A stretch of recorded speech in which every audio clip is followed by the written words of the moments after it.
बड़ नीक लागै छै यौ भाईजी मिथिला गाम में। डीजे चंदेश्वर पंडित फुलपरास चौक, डीजे चंदेश्वर पंडित फुलपरास चौक।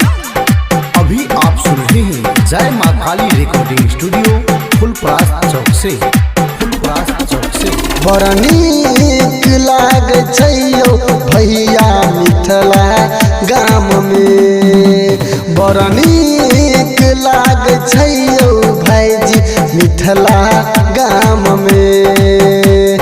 नहीं जेबै दिल्ली मुंबई चाहे असम में। बड़ नीक लागै छै यौ भैया मिथिला गाम में। बड़ नीक लागै छै यौ भाईजी मिथिला गाम में। डीजे चंदेश्वर पंडित फुलपरास चौक, डीजे चंदेश्वर पंडित फुलपरास चौक। बड़ नीक लागै छै यौ भाईजी मिथिला गाम में। कलन भोला के सेवा जिनका विद्यापति नाम रे। बड़ बड़ महापुरुष बसे उ धरती मिथिला धाम रे।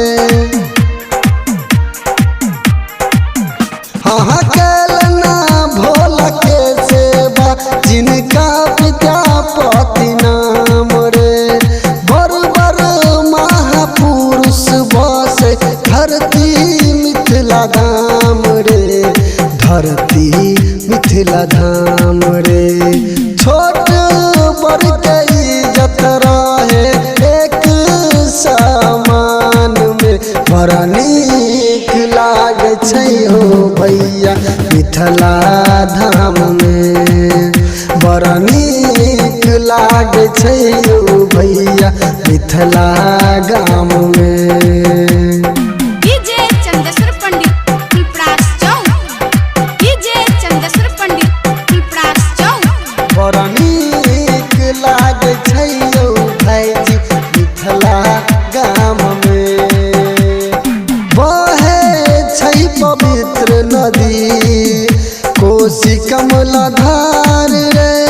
दिनकर के पूजा करे सबके करै छै उधार रे। हाँ बहे छै पवित्र नदी कोसी कमला धार रे। दिनकर के पूजा करे सबके करै छै उधार रे। करै छै उधार रे।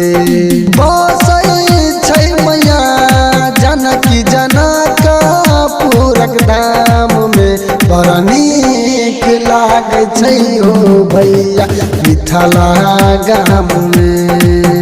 बड़ नीक लागै छै यौ भैया मिथिला गाम में।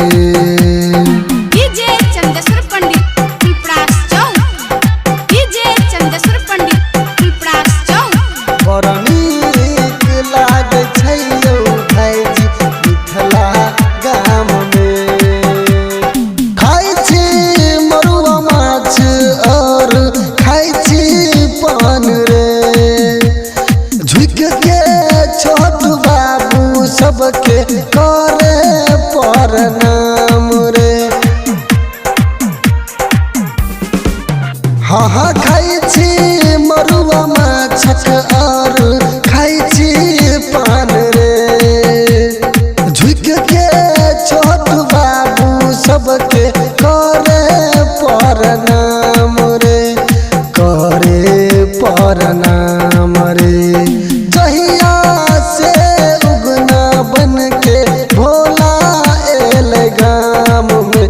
बड़ नीक लागै छै हो भैया मिथिला धाम में। बड़ नीक लागै छै हो भैया मिथिला